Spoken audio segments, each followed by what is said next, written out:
건물 옆에 황제의 색깔이 있과 그 황제가 살던 기와와 그래서 지금은 지붕에 위에 기와만 남아있고요. 밑에부터 저 안까지는 다 다시 개조가 됐고요. 저 집들은 저 뒤로 되게 넓어요. 저 처음 왔을 땐 들어갔어요.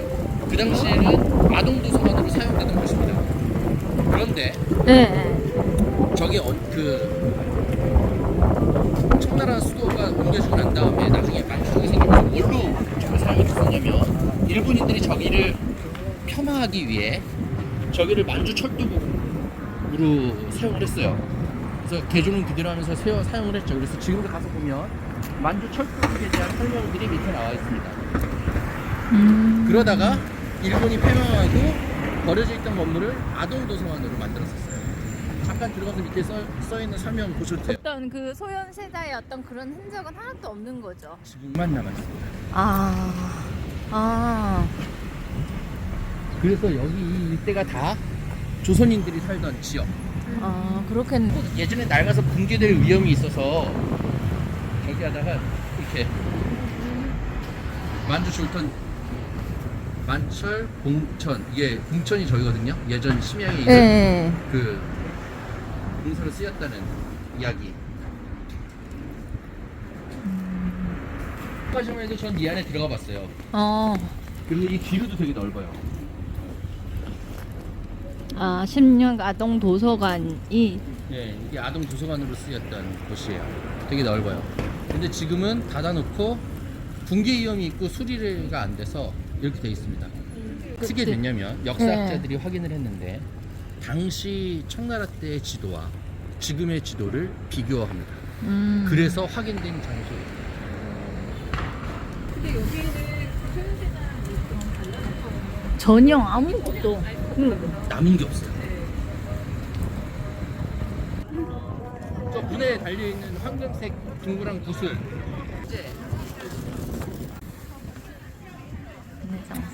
자, 우리가 영화를 볼 때 사극 같은 걸 볼 때 좌의정과 우의정이 있죠. 네, 좌의정, 우의정, 네. 좌우. 좌의정이 높을까요? 우의정이 높을까요? 우의정. 좌의정이 높습니다. 그래요? 오른쪽. 좌우잖아. 네. 그쵸? 네. 근데 이쪽이 우잖아. 우리가 바라볼 때는. 즉, 임금의 자리에서 바라보는 이야기를 하는 거예요. 임금의 자리에서 바라보는 자. 그러니까 임금의 자리에서 좌의정, 임금의 자리에서 우의정. 우리가 바라볼 땐 좌의정, 우의정의 위치가 다르죠. 자, 좌의정이 훨씬 높습니다. 임금의 왼편. 오른편에는 칼을 들 수도 있고 쉽게 죽일 수도 있고 오른손잡이들이 많으니까. 자, 그래서 심양에 이 연회가 있을 때마다 소현세자를 툭 하면 불러요. 그래, 맞지, 내가 말했지. 다른 나라 사절단이 와도 툭 하면 부릅니다. 그러면서 어디에 앉히느냐? 소현세자를 여기 앉힙니다. 여기 앉히고 제일 먼저 불러내죠. 그리고 사람들한테 욕을. 조선에서 온 왕세자래. 이제 나의 속국이다. 그런. 우리 속국이야 라는 식으로 모욕을 주기 위해 자주 불렀던 자리가 여기 자리입니다. 우리에게 가장 중요한 자리는 사실 이 자리입니다. 그렇네. 소현세자가 있었던 바로 그 자리. 여기 우리말로 하면 궁전정. 처음에 이제 사신들이나 누가 들어오면 임금이 맞이하던 자리. 그래서 딱 처음에 들어왔을 때. 소현세자도 사실 와서 제일 먼저 인사를 합니다. 연애 전에 심양이 제일 먼저 도착했을 때 여기서 인사를 하죠. 인사를 하고 너 그럼 그쪽 가서 살아 그래가지고 그쪽 가서 살기 시작한 장소가 아까 말했던 그 장소입니다.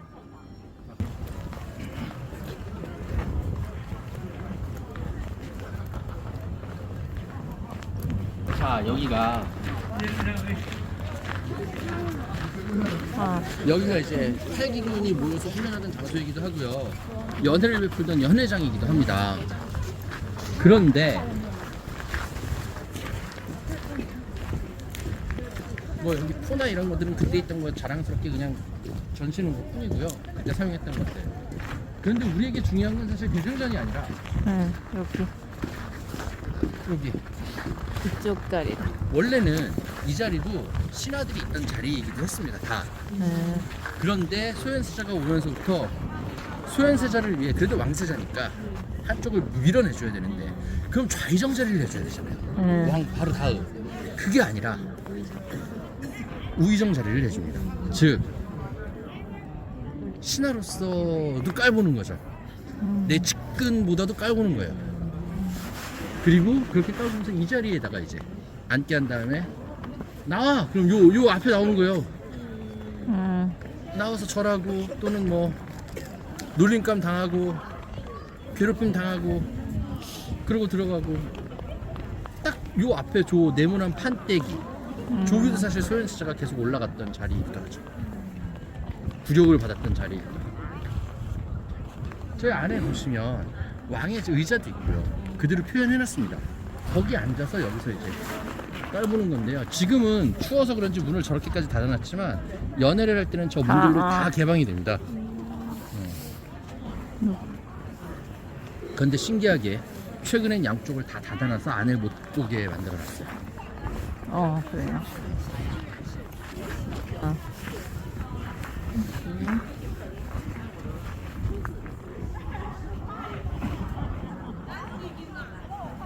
자, 그리고 우리나라의 아픈 역사가 여기 있네.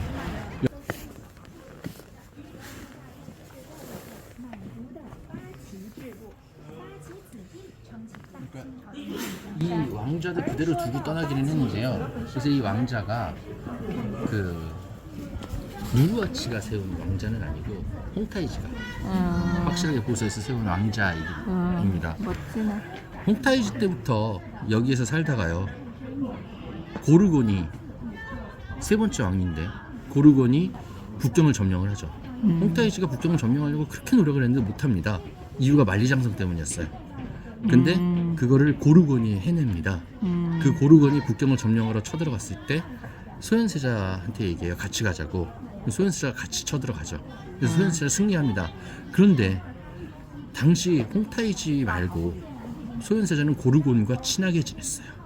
왜냐면 소현세자의 판단에 의하면 홍타이지는 이러다가 곧 전쟁이나 뭐 하다가 죽을 사람이고 정말 청나라를 이끌 사람은 고르곤이라고 봤어요. 그래서 고르곤이랑 너무나도 친하게 지냅니다. 인연이라는 드라마에 나오는지는 모르겠지만 그렇게 친하게 지내서 고르곤이 소현세자를 풀어줘요.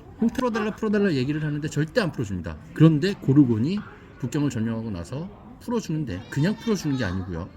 소현세자에게 어마어마한 금은부화를 쥐어서 금위환영을 시켜줍니다. 그 금위환영하는 모습을 보고 이제 소현세자는 백성들에게도 신임을 잃어요. 왜냐하면 우린 이렇게 픽박받고 살았는데 넌 거기서 그렇게 호화찬란하게 살았구나 맞아. 라는 얘기로 백성들에게도 신임을 잃습니다. 그래서 소현세자가 나중에 죽을 때 이건 조선왕조실록에 기록되어 있는 거예요. 온몸이 검게 변했고 온몸의 모든 구멍에서 물이 흘러나왔다라고 되어 있거든요. 독살의 가능성을 사관이 적어놓은 겁니다. 근데 어떻게 죽었다라는 얘기는 없어요. 그냥 그렇게만 적어놨어요. 그래놓고 소현세자의 죽음을 알리죠. 알렸을 때 슬퍼하는 시민들이 별로 없었답니다. 정치적인 능력도 뛰어났던 사람이고요. 똑똑했던 사람이고 훌륭했던 사람인 건 맞습니다. 그리고 소현세자는 그 당시에 실수라면 그 실수인데 그 금은부화를 들고 온 게 실수인데 들고 온 이유도요. 나 이렇게 아버지 잘 지내다 왔어요. 걱정하지 마세요. 그러니까 많이 고생도 많이 했지만 부모님을 위한 그런 의도였어요. 근데 그거를 시민들이 좋아하진 않죠. 그쵸 그렇게 그거에 대한 생각은 왜냐면 못했죠. 오랑캐 당한 그게 다 있었던 사람들이니까. 그쵸. 그래서 그렇게 들어왔던 거에 대해서 아차 싶었지만 방법이 없었어요. 그 소현세자가 그렇게 많이 사람들을 그 다음부터 도와주기 시작합니다. 그런데 와서 1년도 안 돼서 죽죠. 그러다 보니 소현세자의 마음을 온전히 그 당시 시민들은 알아차리지 못해요. 그래서 소현세자를 미워하기도 합니다. 다만 소현세자의 정말 뛰어난 능력은 우리가 다들 인정을 하고 있고 그래서 다른 드라마라든지 이런 데서 소현세자를 칭송하고 있는 이유가 정치적으로 어마어마하게 뛰어났고요. 여기서 그렇게 핍박을 받으면서도 조선을 위해서 정말 끊임없이 노력했고요. 포로들도 계속 포로들 구하는 것부터 시작해서 그리고 여인들의 삶을 위해서 특히 여기 조선인들의 삶을 위해서 정말 노력 많이 했고요. 대표적으로 강씨 부인은 그 왕세자이잖아요. 어마어마하게 높은 사람이잖아요. 그런데 바느질을 해서 그 돈으로 프로들을 구해냅니다. 그 정도로 훌륭하게 살았던 사람인 건 맞아요. 방금 말씀드렸던 그 부분은 다르게 해석된다라는 이야기보다 올바르게 해석되고는 있는 부분이지만 소현세자가 인간이 모두가 완벽할 수는 없으니까 한 가지 실책이라면 그게 실책이었는데 생각보다 컸다. 그 여파가 눈치가 없었다. 그 여파가 생각보다 컸다. 아. 라는 거죠.